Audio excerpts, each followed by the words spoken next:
Hi there. In this video, I'm going to show you how to fix DoorDash login error.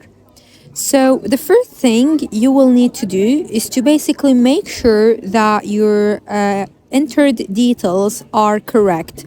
So, make sure that you are entering the right email, the right password, and also make sure that the verification code is being sent to the right phone number. So, if any of these details are wrong, so you will need to correct them and then try to log in again. If you correct your details, that should work. But if you're still having an issue, and then you can basically try to reinstall the app and check again, because this might be an error from the app itself. If that still doesn't work, make sure that your phone is up to date as well. So by going to your phone settings and go to your phone's updates. So make sure that the last update is already installed and there are no issues on there.